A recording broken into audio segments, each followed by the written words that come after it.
Hello everyone, welcome to triple S classes. I hope आप सब अच्छे से होंगे। I am Babar, GS faculty at triple S classes. तो आज हम एक और नई सीरीज शुरू करने जा रहे हैं फाइनेंस अकाउंट असिस्टेंट को लेके। और इसमें आज का जो हमारा कंपोनेंट होगा वो होगा जर्नल इकोनॉमिक्स। आपके सिलेबस के अंदर जर्नल इकोनॉमिक्स टोटल 10 मार्क्स की है। तो कुछ लेक्चर्स आएंगे जिसमें हम जर्नल इकोनॉमिक्स के ऊपर लेटेस्ट पैटर्न के ऊपर एमसीक्यूज को डिस्कस करेंगे। रीऑर्गेनाइजेशन एक्ट के ऊपर भी हमारी एक सीरीज आई थी लेटेस्ट पैटर्न के ऊपर, आप लोगों ने अच्छा सपोर्ट किया। अगर इसमें भी अच्छा रिस्पॉन्स आया तो इसको कंटिन्यू करेंगे और एक नई सीरीज भी लेकर आएंगे। अब इसको हम कैसे आगे कंटिन्यू करेंगे उससे पहले आप लोगों के लिए एक इंपॉर्टेंट अनाउंसमेंट। इंडिपेंडेंस डे के ऊपर हमारे जितने भी कोर्सेज हैं सभी कोर्सेज पे आपको 60% का ऑफ देखने को मिलेगा। तो आप प्ले स्टोर पे जाइए, वहां पे triple S classes app download कीजिए। जो भी कोर्स आपको परचेज करना है वहां पे आप नीचे उतरेंगे, स्क्रॉल करेंगे, वहां पे कूपन कोड्स पड़े होंगे, उस पे क्लिक करना और प्राइजेस रिड्यूस हो जाएंगी और आपको वो 60% ऑफ पे मिल जाएंगे, जहां पर live classes, study material, test series सब कुछ अवेलेबल होता है उसके अंदर। चलिए, अब यहाँ पे थोड़ा सा पहले मैं अप्रोच की बात करता हूँ कि हम आगे कैसे बढ़ेंगे सो दैट इसको हम सिस्टमेटिकली कवर कर सकें, आपको इसका बेनिफिट भी मिल सके इस सीरीज का। तो क्लास के अंदर भी जो लाइव क्लासेस हुई थी ऐप के ऊपर, वहां पर भी इकोनॉमिक्स जो 10 मार्क्स थी उसको जो पूरा सिलेबस है हमने ऐसे डिवाइड किया था, दो components, micro economics, macro economics. क्योंकि सिलेबस में चीजें ऊपर नीचे दी हुई थी, वो प्रॉपर सीक्वेंस में नहीं थी, तो उनको सीक्वेंस में ऐसे बिठाया था हमने। ओके, सो दैट कि अगर किसी भी बच्चे ने कभी भी इकोनॉमिक्स का ए भी नहीं पढ़ा होगा उसको भी इकोनॉमिक्स अच्छे से समझ आए। तो यहाँ पर जो हम एमसीक्यूज डिस्कस करेंगे वो भी हम ऐसे ही करेंगे। ओके, तो दो दो यूनिट उठाएंगे। आज का यूनिट हमारा होगा जो पहला ही है, इंट्रोडक्शन टू इकोनॉमिक्स, और उसके बाद नेक्स्ट जो आता है सीक्वेंस में वो है theory of consumer demand using indifference curve. Okay, तो आज हम इन दो यूनिट्स के ऊपर करेंगे। नेक्स्ट जो हमारी क्लास होगी उसमें ये 3 यूनिट कवर करेंगे और इसी तरह से आपकी पूरी माइक्रो प्लस मैक्रो 10 नंबर की जो आपकी जर्नल इकोनॉमिक्स है ये कवर हो जाएगी। ओके, तो मैं चाहता हूं आप लोग जब आपकी स्क्रीन के ऊपर क्वेश्चन आए आप सब लोग लाइव चैट के अंदर आंसर करें। ओके, इससे आपको पता लगेगा आपके आसपास जो बाकी एस्पिरेंट है उनका लेवल क्या है और आपका लेवल क्या है। ओके, तो पहले जो क्वेश्चन शुरू होंगे वो किसके ऊपर, जो हमारा पहला यूनिट है, introduction to economics, basic concepts and principles. Okay, so I hope आप लोग तैयार होंगे। पहला क्वेश्चन आपकी स्क्रीन के ऊपर ये रहा। वीडियो को पॉज करो और जवाब देने की कोशिश करो। शाबाश, आप लोग वीडियो को पॉज कर सकते हैं, जवाब देंगे। मैं जवाब देने लगा हूं, पहले इन स्टेटमेंट्स को पढ़ेंगे ताकि क्लास लंबी ना हो। रीऑर्गेनाइजेशन एक्ट की क्लास भी काफी लंबी हो गई थी। चलिए, consider the following statement about micro economics. Particularly micro economics के बारे में पूछ रहा है, जो हमारा पहला कंपोनेंट माइक्रो इकोनॉमिक्स का ही रहेगा। कह रहा है it is a branch of economics of course which deal with individual choices. Okay, एक इंडिविजुअल की बात करती है, इंडिविजुअल लेवल पे, इकोनॉमी को एज अ होल नहीं पढ़ती, इंडिविजुअल लेवल पे पढ़ती है। जैसे एक कंज्यूमर आप हो, मैं हूं, ठीक है, या कोई एक सिंगल फर्म, उसका बिहेवियर स्टडी करती है। ठीक है, कंज्यूमर कैसे एक्ट करता है, फर्म्स कैसे रिस्पॉन्स करती हैं, इनका आपस में कैसा इंटरेक्शन होता है, ये सारी चीजें इसके अंदर स्टडी की जाती है।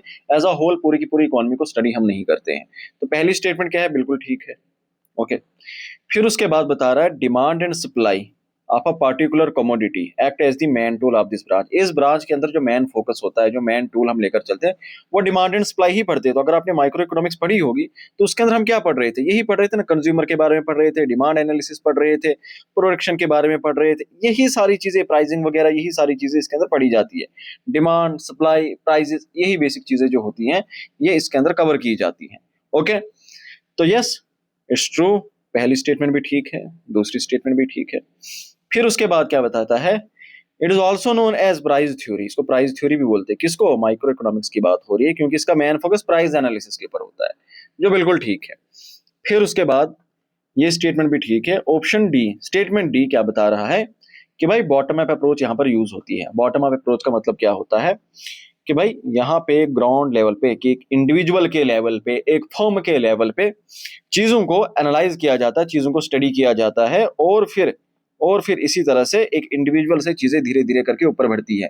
ओके, एक इंडिविजुअल होगा, एक हाउस होल्ड बनेगा, ठीक है, एक नेशन बनेगा, धीरे धीरे चीजें ऊपर बढ़ती हैं। तो bottom approach by first examining the actions and decisions of individual economic unit, ठीक है, वो कुछ भी हो सकता है, वो एक इंडिविजुअल हो सकता है, वो एक सिंगल मार्केट हो सकती है, एक फर्म हो सकती है, उसके बारे में पढ़ा जाता है, ठीक है, इंडिविजुअली उस चीज के बारे में पढ़ा जाता है। क्यों? Then building up understanding the larger picture of a specific market और इंडस्ट्री, ठीक है, इंडिविजुअल लेवल पे स्टडी किया जाएगा। अगर एक इंडिविजुअल कंज्यूमर का ये बिहेवियर है तो एज अ होल फिर हम लेकर चलते हैं वहां पे उस मार्केट के अंदर बाकी भी जितने इंडिविजुअल होंगे उनका बिहेवियर कैसा होगा। तो पहले हम किसके बारे में पढ़ते हैं? एक इंडिविजुअल के बारे में पढ़ते हैं, ठीक है, ये अप्रोच यहां पर रहती है। तो ये बिल्कुल सही है। माइक्रो इकोनॉमिक्स के अंदर क्या होती है? माइक्रो इकोनॉमिक्स के अंदर बॉटम अप अप्रोच यूज होती है, प्राइस एनालिसिस होता है, डिमांड एंड सप्लाई इसके मेन टूल्स होते हैं, ठीक है, इंडिविजुअल लेवल के ऊपर फोकस किया जाता है। सबकी सब स्टेटमेंट ठीक है। चलो आप मुझे बताओ राइट आंसर क्या है। क्वेश्चन नंबर 1 राइट आंसर, कुछ बच्चे सी बता रहे हैं। सबकी सब ठीक है ना? हमसे पूछा क्या है? इनकरेक्ट पूछा है। तो इनकरेक्ट क्या है? गलत क्या है? कुछ भी गलत नहीं है, nothing, none of the above. Okay, आसान था, बहुत ही बेसिक था इसका, तो आसानी से आप लोगों ने जवाब दिया होगा।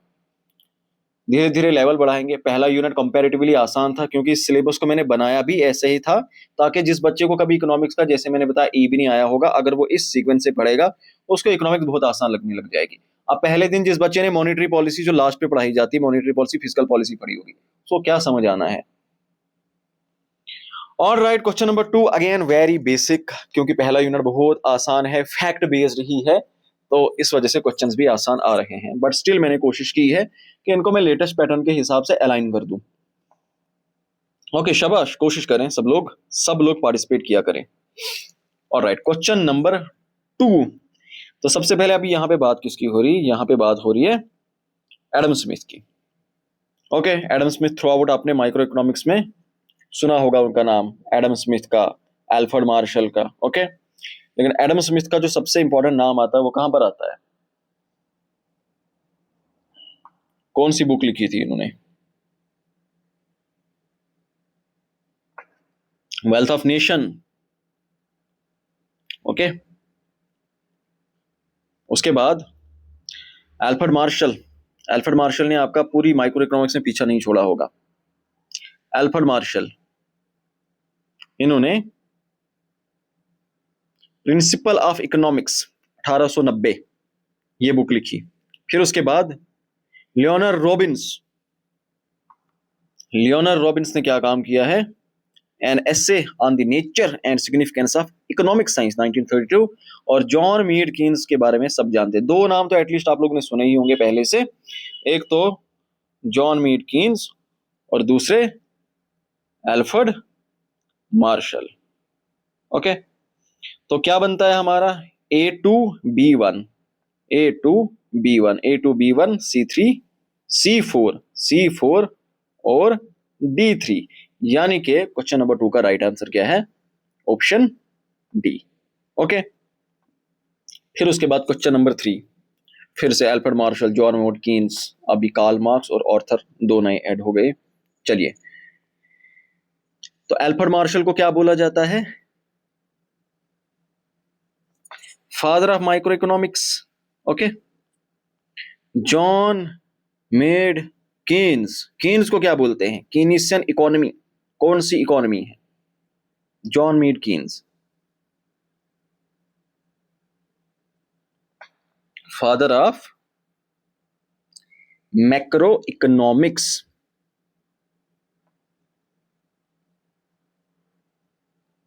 इकोनॉमिक्स। और कार्ल मार्क्स के बारे में सब लोग जानते हैं, एटलीस्ट ह्यूमैनिटीज के जितने भी स्टूडेंट्स हैं सबको पता है। Father of socialist and communist economy, Das Kapital, communist manifesto, ये बुक्स इन्होंने लिखी है। ऑर्थर साहब को क्या बोलते हैं? उनको बोलते हैं फादर ऑफ इन्वायरमेंटल इकोनॉमिक्स। अलग अलग ब्रांचेस आई होप आप लोगों ने पढ़ी होंगी, और उनके अलग अलग जो भी उनके फाउंडर्स थे उनके बारे में भी आप लोगों ने पढ़ा होगा। ये इंपॉर्टेंट है, बेसिक चीज है ये। तो क्या बना हमारा क्वेश्चन नंबर 3 का राइट आंसर? क्या बन जाएगा? Option C, A3B4 C2D1। Okay, आसान था, बहुत ही आसान था। आगे बढ़ते हैं। तो ये थोड़े से बेसिक क्वेश्चन मैंने उठाए थे यहाँ से, ठीक है, थोड़ा सा आपको आइडिया देने के लिए यहाँ से कैसे क्वेश्चन बन सकते हैं। तो इस यूनिट से ज्यादा मुश्किल क्वेश्चन तो नहीं बन सकते हैं, ये बहुत आसान है कंपैरेटिवली। अब थोड़ा दूसरे यूनिट पे जाते हैं, दूसरे यूनिट पे जाते हैं। मेजोरिटी ऑफ द क्वेश्चन जो है हम उसी पे प्रैक्टिस करेंगे। ओके, चलिए क्वेश्चन नंबर 4, ये हमारा यूनिट 2 शुरू हो गया, theory of consumer demand using indifference curve technique. Question number 4, चलिए इसके अंदर आपने दो अप्रोचेस के बारे में पढ़ा होगा, cardinal approach and ordinal approach. तो पहले कॉर्डिनल अप्रोच की बात करते हैं।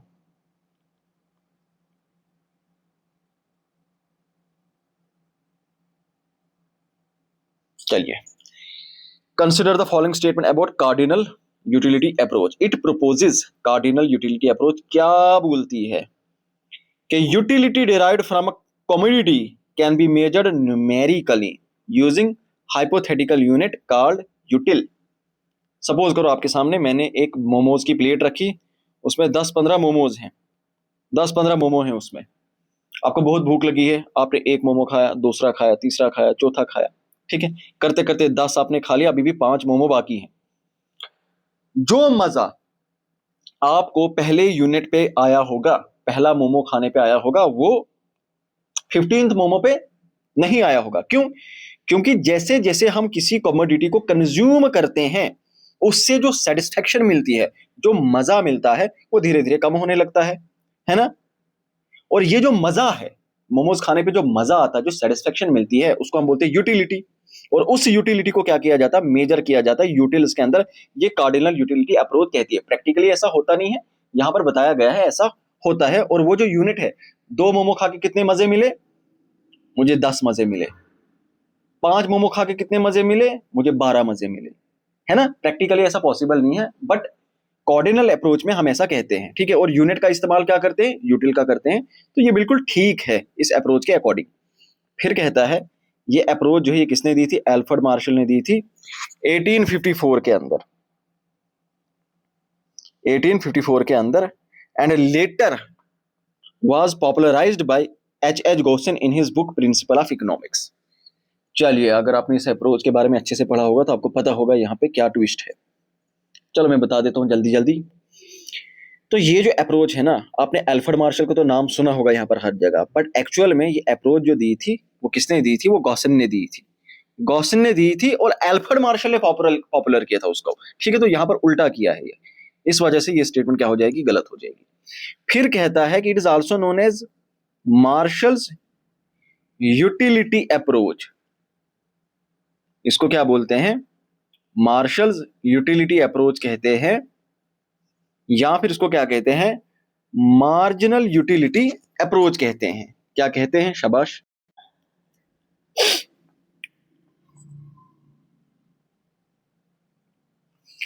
शाबाश, आसान है ना। मार्शल्स यूटिलिटी अप्रोच कहते हैं या मार्जिनल यूटिलिटी अप्रोच, ओके, दोनों ठीक है। फिर उसके बाद क्या बोल रहा है, law of diminishing marginal utility. ये मैंने अभी जो आपको समझाया, ये क्या कहता है, as more unit of a commodity are consumed, आप एक मोमो, दूसरा मोमो, तीसरा मोमो, चौथा मोमो खाते जाओगे, ठीक है। Utility derived from each unit, इससे जो मजा आया, इससे जो मजा आया, इससे जो मजा आया, जो utility I, goes on decreasing, वो कम होती जाएगी। जो मजा पहले 2-3 मोमोज खाने पे आया होगा, वो लास्ट के 3-4 मोमोज खाने पे नहीं आया होगा। आप ये बोलोगे कब ये प्लेट खत्म हो जाती। तो ये बिल्कुल ठीक है, इसी को क्या बोलते हैं, law of diminishing marginal utility. तो ये भी क्या है, ठीक है। तो राइट आंसर क्या बनेगा, क्वेश्चन नंबर 4।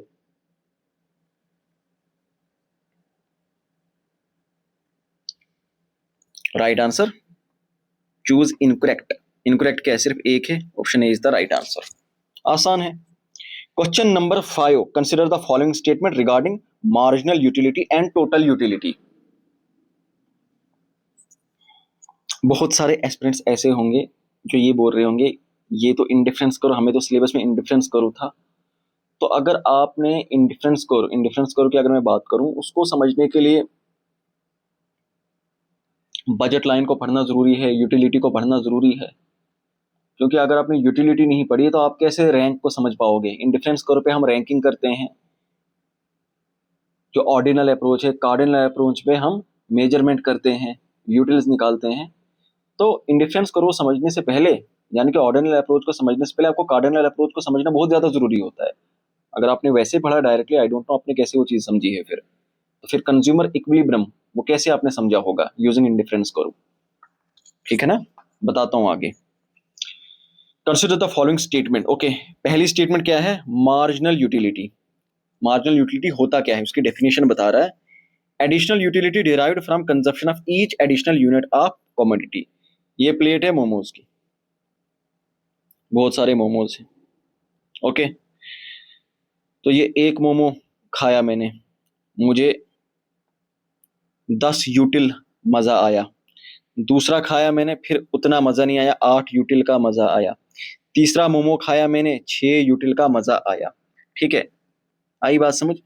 तो जैसे जैसे मैं एक एक एक्स्ट्रा मोमो खा रहा हूं, हर एक मोमो खाने पे, हर एक मोमो खाने पे ईच एडिशनल यूटिलिटी जो मुझे मिल रही है, ठीक है, जैसे यहां पे मुझे कितनी मिली? 10 मिली। यहां पर मुझे कितनी मिली? 8 मिली। यहां पर कितनी मिली? 6 मिली। ओके, तो ये क्या होती है? ये होती है मार्जिनल यूटिलिटी। क्या होती है? Marginal utility. Okay, marginal utility को आप कैसे कैलकुलेट कर सकते हो? टोटल यूटिलिटी जो उस स्टेज पे है, उसमें से पुरानी स्टेज वाली टोटल यूटिलिटी को माइनस कर दो। यानी कि पहली स्टेज पे ये मार्जिनल यूटिलिटी मुझे कितनी थी? एक मोमो खाने पे। जब मैंने एक मोमो खाया, मेरी मार्जिनल यूटिलिटी कितनी थी? 10। और टोटल यूटिलिटी कितनी थी? टोटल यूटिलिटी भी 10 ही होगी उस टाइम पे। फिर मैंने एक और मोमो खाया, ठीक है, तो उस टाइम पे मेरी मार्जिनल यूटिलिटी कितनी आ गई? 8 आ गई। लेकिन टोटल यूटिलिटी 10 जमा 8 कितनी हो गई? 18 हो गई। फिर मैंने एक और मोमो खाया, 3 मोमोज खाए मैंने। अब मेरी इस टाइम पे जो मार्जिनल यूटिलिटी है वो मुझे सिर्फ 6 मिली, कम मजा आया। लेकिन मेरी जो टोटल यूटिलिटी बढ़ी, पहले कितनी थी? 18 थी।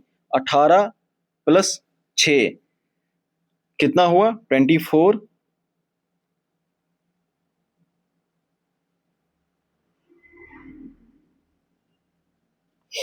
ओके, टोटल यूटिलिटी 24 हो गई। तो अब ये बता रहा है कि अगर मार्जिनल यूटिलिटी आपको निकालनी है ना, टोटल यूटिलिटी में से उससे पहली वाली टोटल यूटिलिटी माइनस कर दो। जैसे अगर मुझे यहां पे निकालनी है, तीसरे स्टेज पे मुझे मार्जिनल यूटिलिटी निकालनी है, तो मैं क्या करूंगा? इस टाइम पे टोटल यूटिलिटी कितनी है? 24 है ना। और उस 24 में से पुरानी वाली यानी n-1 पहली वाली जो यूटिलिटी उसको माइनस कर, तो 24 में से 18 माइनस करूंगा, 6 आ जाएगा। अगर मुझे यहां पे मार्जिनल यूटिलिटी निकालनी है, तो यहां पे जो टोटल यूटिलिटी है उसमें से पुरानी वाली टोटल यूटिलिटी माइनस करूंगा, यानी यहाँ पे 18 है, 18 में से 10 गया, बाकी 8। ये तो आप लोगों ने पढ़ा ही होगा, मैं क्यों समझा रहा हूं। ओके, तो मार्जिनल यूटिलिटी ऐसे कैलकुलेट की जाती है जैसे मैंने करके दिखाई। अभी कहता है टोटल यूटिलिटी जो होती है ना, टोटल यूटिलिटी वो क्या चीज होती है? सम ऑफ मार्जिनल यूटिलिटीज। ये जितनी भी मार्जिनल यूटिलिटीज है, 10, 8, 6, इन सब को जमा करोगे आपको टोटल यूटिलिटी मिलेगी। जैसे 10 जमा 8 यहाँ पे 18, ठीक है। इसी तरह से 10, 8, 6 कितना आ गया? 24 आ गया।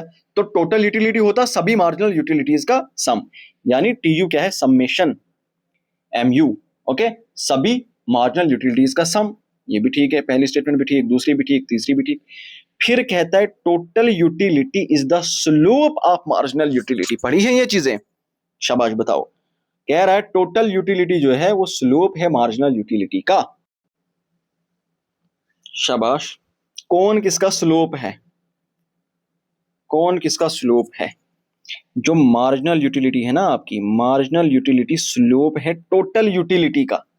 जो टोटल यूटिलिटी है उसका स्लोप है।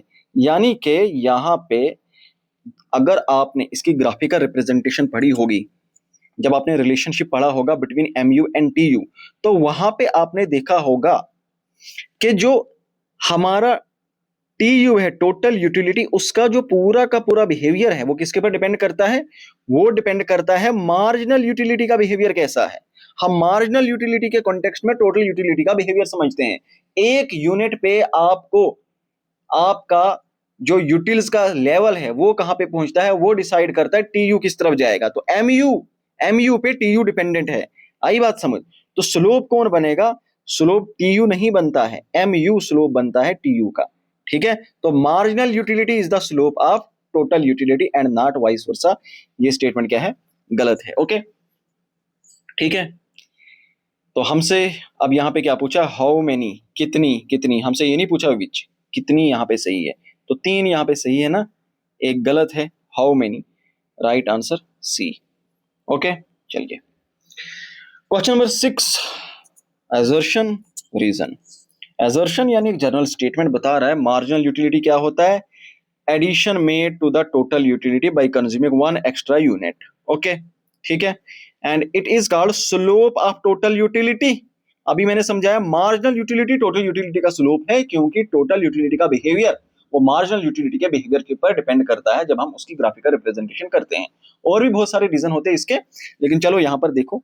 अब ये इसका रीजन बता रहा है, क्या ये इसका रीजन बता रहा है कि क्यों हम, ध्यान से सुनना, क्यों हम ऐसा कहते हैं कि भाई मार्जिनल यूटिलिटी जो है ना ये स्लोप है टोटल यूटिलिटी का। ऐसा क्यों कहते हैं? रीजन, क्योंकि marginal utility calculate the exact rate, यही वो रेट बताता है, यही वो इक्वेशन देता है जिसके ऊपर eight which total utility changes when consumption increases by 1 unit. अरे भाई, आपकी मार्जिनल यूटिलिटी कैसी है, उसका बिहेवियर कैसा है, उसकी इंक्लिनेशन कैसी है, वो किस तरफ जा रही है, उस पे ही डिपेंड करती है, उस पे ही डिपेंड करती है आपकी टोटल यूटिलिटी किस तरफ जाएगी। मार्जिनल यूटिलिटी क्या जीरो से बड़ी है, मार्जिनल यूटिलिटी क्या जीरो के बराबर होगी, मार्जिनल यूटिलिटी क्या जीरो से नीचे होगी, उस हिसाब से टोटल यूटिलिटी का बिहेवियर डिसाइड होता है। तो ये बिल्कुल ठीक है, असर्शन ठीक है, और रीजन उसको प्रॉपर तरीके से एक्सप्लेन कर रहा है। Option A is the right answer, both are correct, और आर ए को एक्सप्लेन करता है। लाइव क्लास होती ना, मजा आ जाता। चलिए आगे बढ़ते हैं, क्वेश्चन नंबर 7। यहां से आपको ये कॉन्सेप्ट और भी क्लियर हो जाएगा कि क्यों MU TU का स्लोप है। क्वेश्चन नंबर 7, शाबाश। चलिए अब यहां पर आई होप आपने ये अच्छे से ग्राफ समझा होगा। चलो मैं बता देता हूं। देखो होता क्या है, मैंने एक बर्गर खाया, मुझे 20 मजे मिल गए, यूटिल्स जिसको हम यूटिल्स, 20 मजे मिल गए, तो टोटल मेरे मजे 20 हो गए। फिर मैंने एक और बर्गर खाया, अब उतना मजा नहीं आया, ठीक है, बस यार कितने बर्गर खाऊंगा, 15 यूटिल मिल गए टोटल, लेकिन कितने हो गए, 20 जमा 15 35 हो गए। फिर एक और बर्गर किसी ने मुझे जबरदस्ती खिलाया, कहता एक और खा, ठीक है, यार क्या कर रहे हो आप, अभी उतना मजा नहीं आया, पहले 15 आया था, अब 10 ही आया, लेकिन टोटल मजे कितने हुए, 35 और 10 45 हो गए। अब कोई और आया, कहता नहीं आज मेरा बर्थडे है, एक और खाना पड़ेगा। अरे क्या करोगे क्या करोगे, जबरदस्ती मैंने खाया, मुझे कोई मजा नहीं आया, बिल्कुल भी नहीं आया। 45 + 0 टोटल 45 पे था, 45 पे ही रह गया। तो आप यहां पर देखोगे, ध्यान से सुनना, ग्राफिकल रिप्रेजेंटेशन। जब मैंने एक बर्गर खाया, एक बर्गर पे कितने मजे, कितने मजे, एक मिनट रुको, पहले ये मिटा देता हूं। ओके,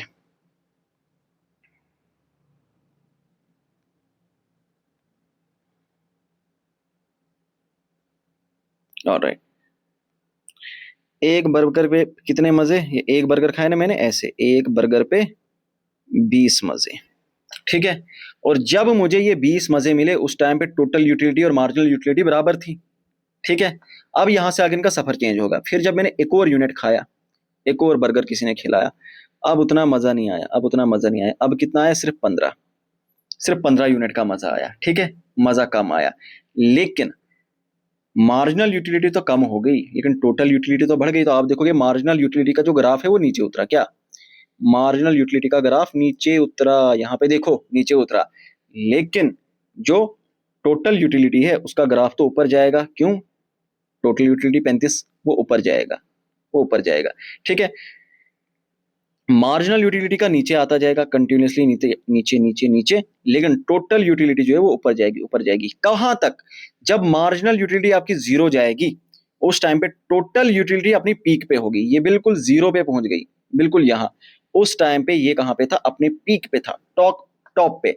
ये यहाँ पे आपका पॉइंट ऑफ सैचुरेशन है, this is point of saturation, जहां पे मार्जिनल यूटिलिटी 0 हो जाती, बस भाई पेट भर गया, अब मजा नहीं आएगा मुझे, ठीक है, आई बात समझ। ओहो, अब उसके बाद क्या होगा, किसी ने जबरदस्ती आपको खिला दिया, खाओ एक और, जो थोड़ा बहुत अंदर बचा था वो भी बाहर निकल कर आ गया, ठीक है, नेगेटिव में चला गया, नेगेटिव चला गया, -5, ठीक है, एक और एक्स्ट्रा खाने पे -5, ठीक है। जब ये नेगेटिव चला जाएगा, अब देखो ये 45 था ना, 45 प्लस -5 कितना आ जाएगा, 45 में से 5 गया, बाकी 40। अब टोटल यूटिलिटी गिरने लगेगी, क्या गिरने लगेगी।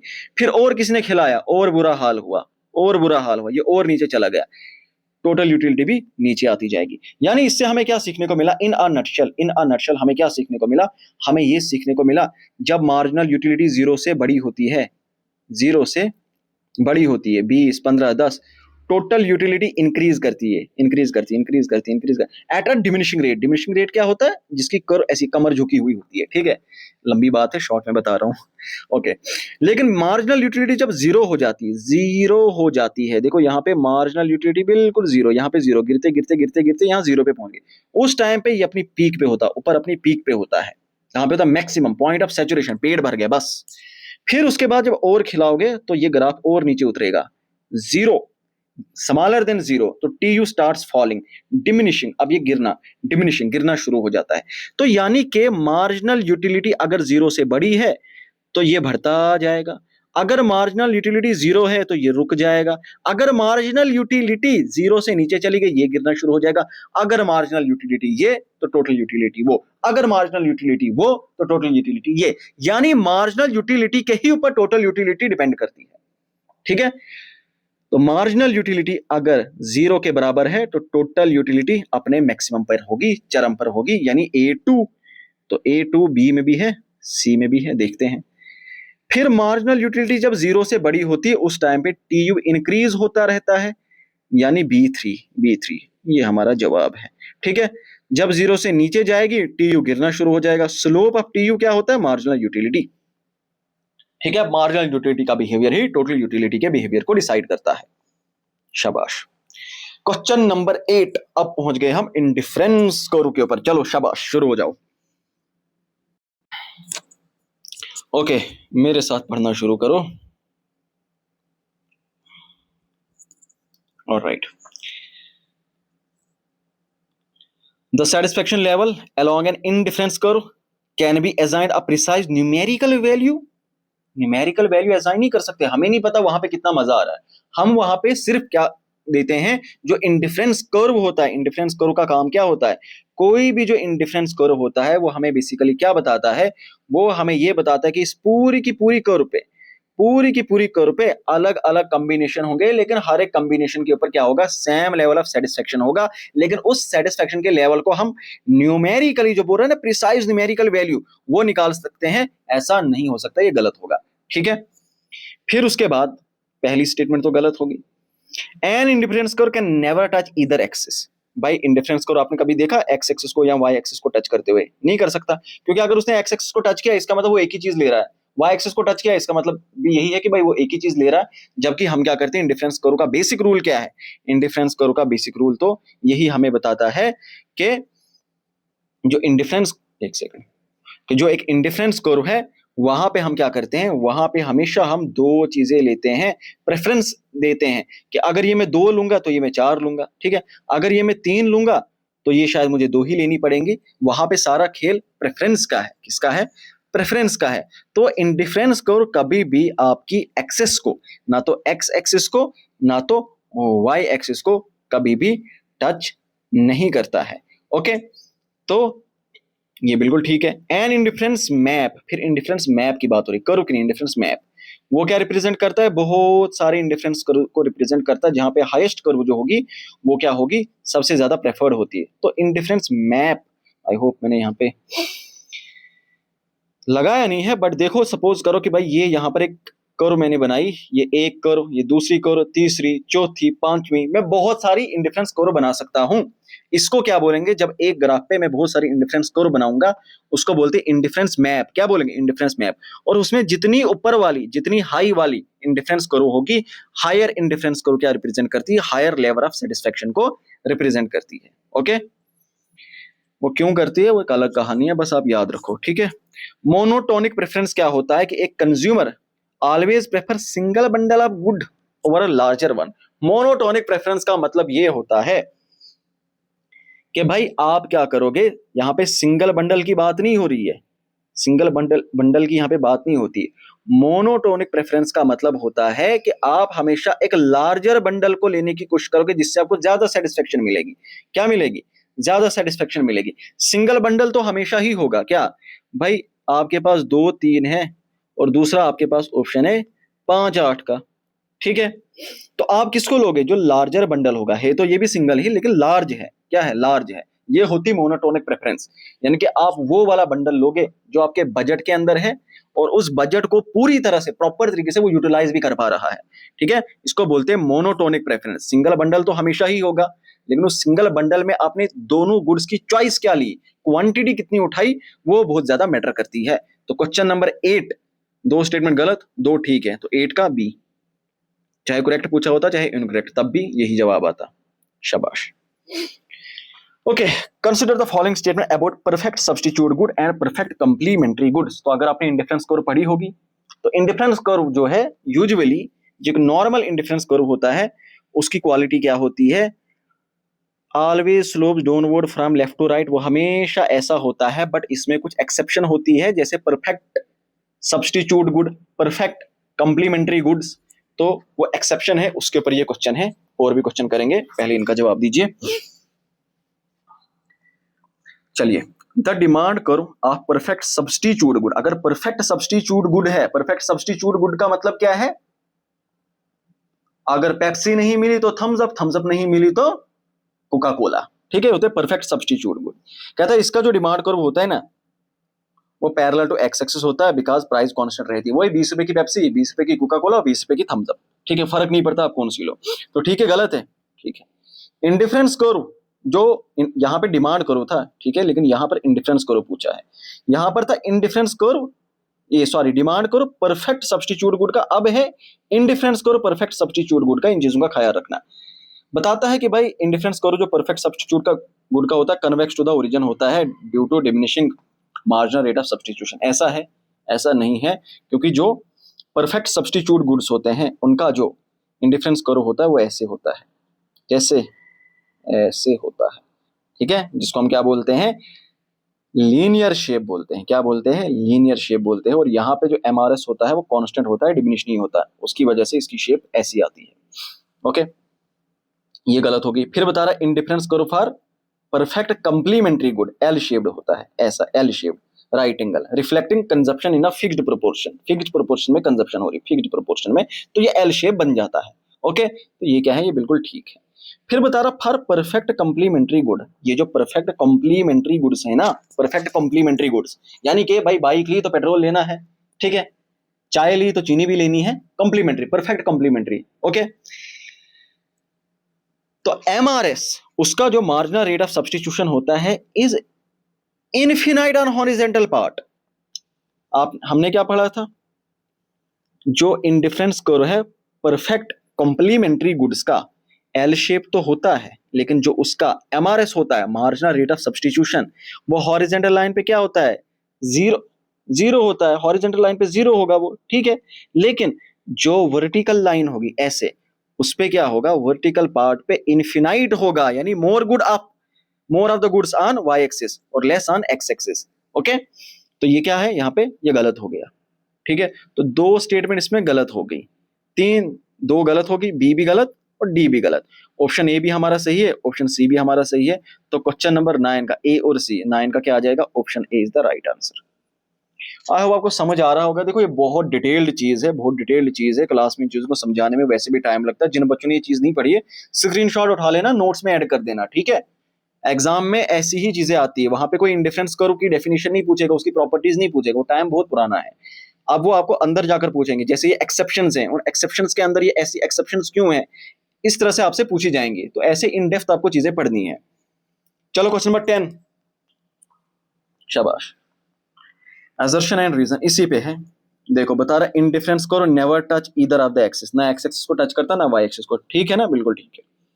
क्यों? बिकॉज मैंने बताया था बीच में बिकॉज बोला करो। Because if an indifference curve touches an axis, अगर उसने किसी भी एक्सिस को टच किया, एक्स को या वाई को, इसका मतलब ये होगा consumer is consuming only one. क्योंकि देखो अगर मैं यहां पर कोई पॉइंट बनाऊंगा एक्स एक्सिस पे, उसका मतलब क्या है?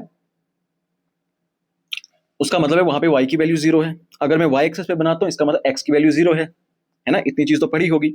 जबकि हमें क्या करना होता है, जब हम इंडिफरेंस कर्व बनाते हैं, उस पे हम क्या करते हैं, उस पे हमें अपनी दोनों प्रेफरेंसेस देनी होती है।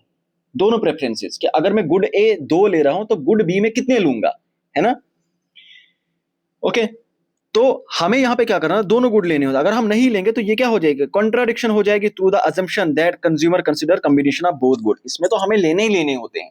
ये अजम्पशंस अगर आपने पढ़ी होगी इंडिफरेंस करो की, तो वहां पे हमें ये एज्यूम करना पड़ता है कि कंज्यूमर एक क्या है, रैशनल कंज्यूमर है जो दोनों गुड्स को उठा रहा है। ओके, तो अगर आप करते हो एक्स एक्सिस या वाई एक्सिस को टच करवाया, इसका मतलब जो एजम्पशन थी इस रूल को फॉलो करने की, आपने उसको ही फॉलो नहीं किया। ठीक है, तो ये रीजन असर्शन को सपोर्ट करता है। तो क्वेश्चन नंबर 10 का right answer option A. Question number 11, अभी मैंने ये चीज समझा दी। इंडिफरेंस स्कोर जो परफेक्ट सब्स्टिट्यूट गुड्स का होता है, परफेक्ट सब्स्टिट्यूट का वो कैसा होता है, ये लीनियर शेप्ड होता है, एमआरएस कांस्टेंट होता है, डिमिनिश नहीं करता, इस वजह से स्ट्रेट आता है बजट लाइन की तरह। ओके, तो क्या होगा, ए हमारा किसके साथ जाएगा, A3 के साथ जाएगा। A3 के साथ एक ही जगह है, एक ही जगह है। तो क्वेश्चन नंबर 11 का राइट आंसर क्या बन जाएगा, राइट आंसर बी बन जाएगा। ठीक है, चलो इंडिफरेंस स्कोर परफेक्ट कॉम्प्लीमेंट्री का एल शेप्ड बनता है, यानी B1 एल शेप। ठीक है, एल शेप, ये वाला परफेक्ट कॉम्प्लीमेंट्री कैसा बनता है, एल शेप्ड या राइट एंगल शेप बनता है। ओके, नॉर्मल जो हमारा इंडिफरेंस स्कोर होता है विदाउट एनी एक्सेप्शन, ये दो तो एक्सेप्शन थे ना, सब्स्टिट्यूट गुड, कॉम्प्लीमेंट्री गुड, लेकिन नॉर्मली जो हमारा बनता है वो कैसा बनता है, वो बनता है कन्वेक्स टू द ओरिजिन। ठीक है, ये होता है कनकेव नहीं बनता, कन्वेक्स बनता है। ठीक है, फिर है डिमांड कर्व जो परफेक्ट सब्स्टिट्यूट गुड की होती है, वो पैरेलल टू एक्स एक्सिस होती है। डिमांड कर्व परफेक्ट सब्स्टिट्यूट, जो परफेक्ट सब्स्टिट्यूट गुड है वो क्या होता है, पैरेलल टू एक्स एक्सिस, क्योंकि प्राइस कांस्टेंट होती है तो वो स्ट्रेट रहता है। ओके, तो option B is the right answer. Question number 12, consider the following statement regarding condition for consumer equilibrium. ये चीज आपने पढ़ी है, चलो इसको जवाब देने की कोशिश करो, फिर मैं ये चीज समझाता हूं।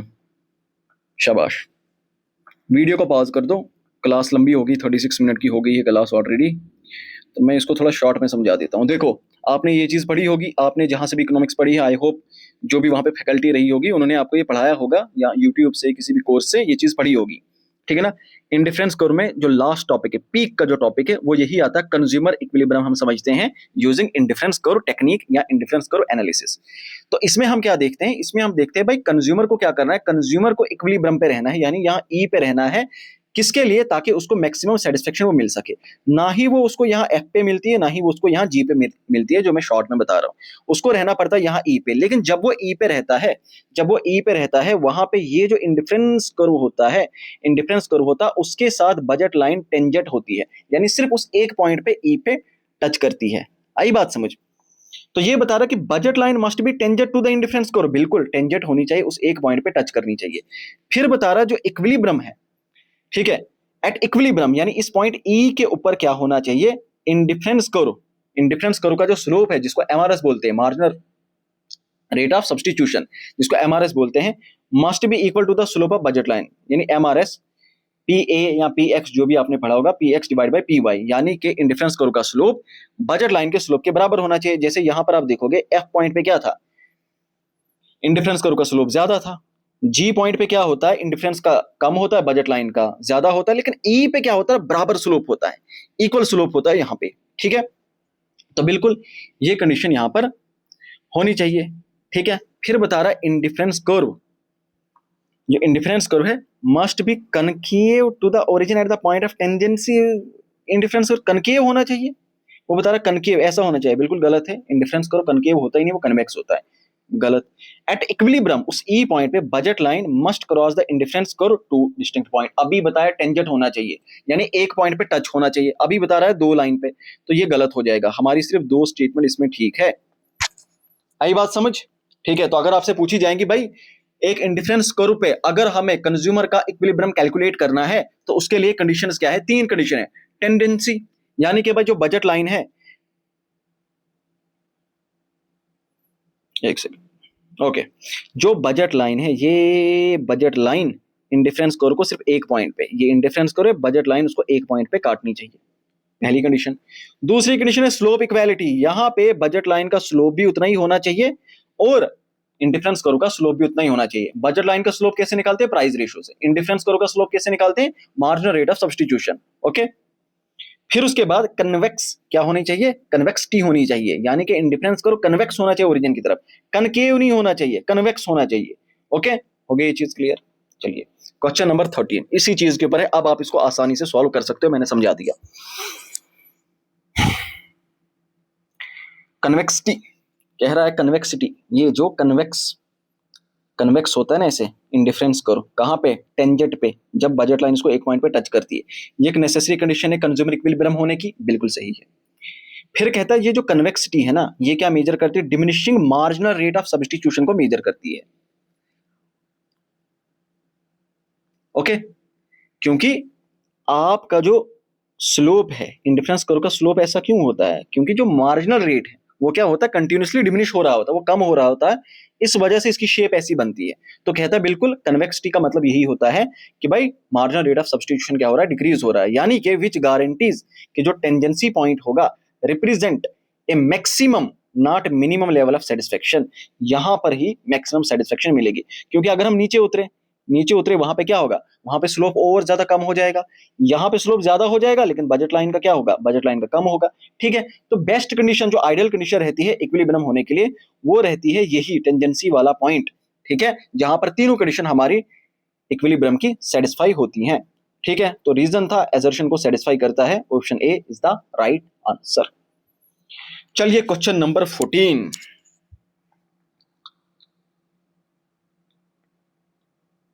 बजट लाइन के ऊपर क्वेश्चन है।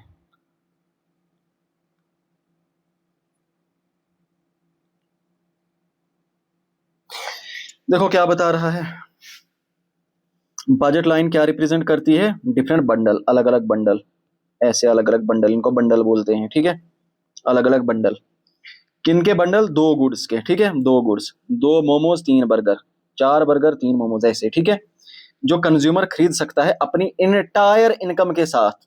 ओके, ठीक है, और इसका जो स्लोप होता है, बजट लाइन का जो स्लोप होता है, अभी मैंने बताया, वो क्या होता है, नेगेटिव प्राइस रेशो होता है। प्राइस रेशो तो होता है, बर्गर का मोमोज के साथ रेशो निकाला जाएगा, दोनों की प्राइस का रेशो निकाला जाएगा, बट उसको नेगेटिव रखते हैं, क्या नेगेटिव। लेकिन जो वैल्यू आती है ना, प्राइस रेशो कभी, जो प्राइस है, प्राइस कभी नेगेटिव नहीं हो सकती, ये बात भी याद रखना, प्राइस नेगेटिव तो नहीं ना हो सकती। इस वजह से जब भी आंसर न्यूमेरिकली निकाला जाता है उसको हम एब्सोल्यूट लेते हैं, मॉड वैल्यू उसकी लेते हैं, मॉड वैल्यू, एब्सोल्यूट वैल्यू लेते हैं जो पॉजिटिव आती है। बट ये नेगेटिव जो साइन होता है, ये क्या रिप्रेजेंट करता है, ये रिप्रेजेंट करता है जो डिक्लाइनिंग, जो उसका स्लोप है, जो धीरे धीरे कम हो रहा है, उसको रिप्रेजेंट करता है। ठीक है, marginal rate of exchange, okay, negative रहेगा। बजट लाइन एक स्ट्रेट लाइन है। ठीक है, बजट लाइन की एक स्ट्रेट लाइन है, अपनी स्लोप की वजह से, being the budget line is a straight line because it's slope, जो कि प्राइस रेशियो है, रिमेन्स कांस्टेंट थ्रू आउट। तो कहता है कि भाई इसका जो स्लोप है वो कांस्टेंट रहता है, शाबाश। जैसे इंडिफरेंस कर्व का स्लोप हमने देखा था, वो क्या होता है, कम होता जाता है, यहाँ पे सबसे ज्यादा होगा, यहाँ पे सबसे कम। लेकिन बजट लाइन का क्या होता है, बजट लाइन का स्लोप कांस्टेंट रहता है, यानी कि एक बॉल यहाँ पे हो, चाहे एक बॉल यहाँ पे हो, चाहे एक बॉल यहाँ पे हो, वो बराबर एक ही हाइट से, मतलब एक उसका वो सेम इम्पैक्ट उसको फील होगा। ठीक है, चाहे यहां से फेंको चाहे यहां से फेंको। ओके, लेकिन यहां पर देखोगे जो इंडिफरेंस कर्व होता है, इंडिफरेंस कर्व अगर मैंने ऐसे बनाया तो उसका स्लोप यहाँ पे सबसे ज्यादा है, लेकिन यहाँ पर देखो स्लोप बिल्कुल कम हो जाता है। लेकिन बजट लाइन का स्लोप क्या होता है, कांस्टेंट रहता है, इसलिए तो स्ट्रेट लाइन होती है। ठीक है, ओके, चलिए फिर उसके बाद क्या बता रहा है, an increase in consumers income, अगर कंज्यूमर की इनकम बढ़ गई, आपकी इनकम बढ़ गई, तो बजट लाइन में शिफ्ट आपने पढ़े होंगे, शिफ्ट होती है, रोटेशन होती है। तो जो बजट लाइन होती है वो शिफ्ट होगी पैरेलली टू राइट। तो भाई आपकी इनकम बढ़ गई, एक सेकंड, ये चीज समझो अच्छे से। आप पहले यहां पे थे, ये आपकी बजट लाइन थी। ठीक है, यहां पे आप कुछ गुड्स खरीद पाते थे। अगर आपकी इनकम बढ़ गई, ध्यान से सुनना, या तो आपकी इनकम बढ़ जाएगी या तो चीजें सस्ती हो जाएंगी, उस केस में आप राइट साइड शिफ्ट करोगे। ठीक है, अब आप ज्यादा चीजें खरीद पाओगे। लेकिन अगर उल्टा हुआ, इनकम कम हुई, प्राइस बढ़ गई, आप कम चीजें खरीद पाओगे, आप लेफ्ट की साइड शिफ्ट करोगे। ठीक है, तो ये बिल्कुल सही बता रहा है कि अगर बजट लाइन जो है, अगर आपकी इनकम बढ़ गई तो हमें एक शिफ्ट देखना, स्लोप तो वैसे ही रहेगा, लेकिन जो लाइन है वो राइट साइड शिफ्ट हो जाएगी जब आपकी इनकम बढ़ेगी या फिर प्राइस कम हो जाएगी। बिल्कुल ठीक है, हमसे पूछा इनकरेक्ट बताओ, कुछ भी इनकरेक्ट नहीं है, नथिंग, ऑप्शन डी। ठीक है। अब यहाँ पे एक सेकंड आपके लिए, गॉड, एक तो मुझे यहाँ पे पेन दिख नहीं रहा, पेन कहाँ चला गया मेरा। ओके, ये रहा। ऑलराइट, तो अभी के लिए जैसे मैंने आपको बताया ऑफर चल रहा है, 60% ऑफ है। आप ट्रिपल एस क्लासेस पे जाए, जो भी आपको कोर्स खरीदना है उसको ओपन करें और वहां पे नीचे के लिए, ठीक है, नीचे उतरना, स्क्रॉल करना, ठीक है, नीचे उतरना, वहां पे ऐसे रेड रेड कलर में कोर्स लगे होंगे, 60% लगा होगा, उस पर क्लिक करना। प्राइजेस एकदम से ड्रॉप हो जाएगी, एकदम से ड्रॉप हो जाएगी। तो मानो कोई चीज जो 100 रुपए की बिक रही थी, कोई चीज जो 100 रुपए की बिक रही थी वहां पे, वो आपको सिर्फ 40 रुपए की मिलेगी। कोई चीज अगर 1000 रुपए की मिल रही थी, वो सिर्फ आपको 400 रुपए की, 1000 रुपए की चीज 400 रुपए में मिलेगी, ठीक है। तो AHTO, veterinary pharmacist, stock assistant, supervisor, assistant compiler, फा, SI, कांस्टेबल, सबके कोर्सेज चल रहे हैं। लाइव क्लासेस हो रही है अभी कांस्टेबल में, टेस्ट सीरीज, स्टडी मटेरियल सब कुछ मिल रहा है, ठीक है, अफोर्डेबल प्राइसेस के अंदर। ओके, तो जल्दी करें, टाइम लिमिटेड है। अब ये क्वेश्चन नंबर 15 आप लोगों के लिए होमवर्क है। मैंने आपको बताया था ना, रोटेशन होती है बजट लाइन में, शिफ्ट होता है बजट लाइन में, ये उसके ऊपर क्वेश्चन है। इसका जवाब दीजिए कमेंट सेक्शन में, और अगर वीडियो के ऊपर रिस्पॉन्स अच्छा है मैं पार्ट सेकंड लेकर आ जाऊंगा, ठीक है।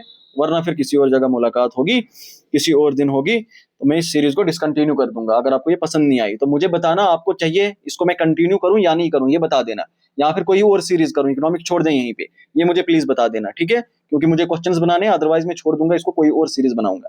ओके, तो ये चीज जरूर बताना, ठीक है। बाकी इंस्टाग्राम पे मैं लाइव आता हूँ शाम को, यहां पर आप मेरे साथ जुड़ सकते हैं, बाबर बट, ठीक है, यहां पर आप मेरे साथ जुड़े। ये क्वेश्चन आप लोगों के लिए होमवर्क है। इसका जवाब सब लोग, जो कमेंट सेक्शन है ना हमारा, साथ में जो कमेंट सेक्शन है वहां पे जवाब देना। बहुत सारे बच्चों ने मुझे इंस्टाग्राम पे सेंड किया था, फिर मैंने उनको एक PDF भी सेंड की थी उसके बदले में, जो मैंने प्रॉमिस किया था। अब कभी कभार बहुत सारे एस्पिरेंट्स थे, उनको वो सेंड नहीं हुई है, मैं उनको भी सेंड कर दूंगा, थोड़ा लिंक में प्रॉब्लम हुआ था, बाकी को भी सेंड हो जाएगी, ठीक है। ये आप लोगों के लिए होमवर्क है, इसका आप कमेंट सेक्शन में जवाब दें, साथ ही साथ मुझे बताएं इसको कंटिन्यू करना है या किसी और को करना है, तो मुझे वो भी बता दें, ठीक है। मिलते हैं नेक्स्ट क्लास में। थैंक यू सो मच, अपना ख्याल रखें, bye bye and take care.